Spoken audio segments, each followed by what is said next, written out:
Hi, I'm Ange, and I'm here to represent interactive, effective communication. My background is actually in communication. When I went to Central, my undergrad degree is in personal and public communication. And I remember when I switched my majors, I switched from teaching into communication. And I remember the whole stigma around it that people, I don't know, I kind of felt like communication was kind of the easy way out. And that communication is sometimes overlooked and very simple, and that people should just naturally get it. However, I'm finding that as we become more digital and we lose that face to face communication, it's a skill that's actually very lacking in our industry and across the world. I truly believe that communication really starts with listening first. Stephen Covey, I think, says it best: seek first to understand, then be understood. And I've also heard the analogy of, God gave us one mouth and two ears. And I think that we don't do enough listening.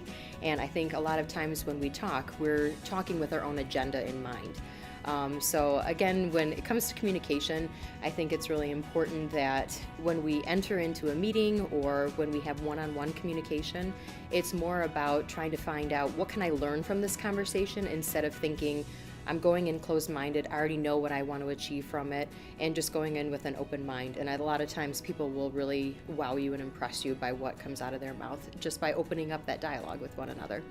I'm gonna say that this has been something that I've been working on for some time. Communication, I think, is a skill that you have to continually work on and practice. One of the things that really kind of shed some light on the whole skill for me was more around DISC. So a lot of you guys might know that I'm an IS with some shading in action. So my weakness or my opportunity is folks on the CD side, folks that are more challenging, bring out more thoughtful questions. And I didn't realize that that was such a valuable skill until I started working with folks that brought that skill to the table. And so over the last couple of years, that's been something that I've been very consciously trying to work towards.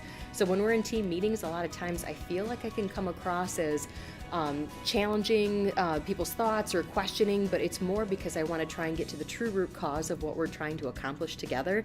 What's the greater good that we're looking for? How are we going to do better work by doing this, and get out of that order taker role of just because somebody said that this was important, that we have to act on that?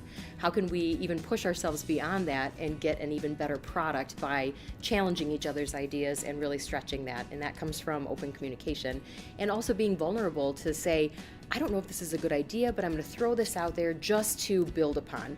I try and use that a lot just because I know a lot of things that come out of my mouth are probably pretty stupid, and that's okay. And that's me just being vulnerable and saying, we can all learn from one another and try and build from, other ideas that people throw out there. Yeah, so one thing that I'm really struggling with is I think I'm very aware of communication at work. At home, I'm trying to do better at that. So a lot of you guys know my little mini me is 5 years old, and she grounds me all the time. She's always challenging me. Like if I'm home and I'm looking at emails on my phone or Facebook or all that garbage, I can get so caught up in the digital world that I lose that face-to-face communication with her. So I try very consciously, and she is a constant reminder to me. She'll come over and she'll pull my phone out of my hand. She'll be like, Mom, focus on me.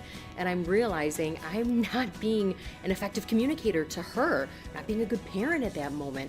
How do I connect better with her, with my husband, people at work? I mean, there's so many missed opportunities that I think we can get so caught up in our phones, our iPads, just the day-to-day, that we sometimes lose that face value that we get from communicating with one another. So that's something I'm constantly trying to get better at and really improve on how I communicate, and again, put my agenda away and just try and listen to what they really need out of the conversation.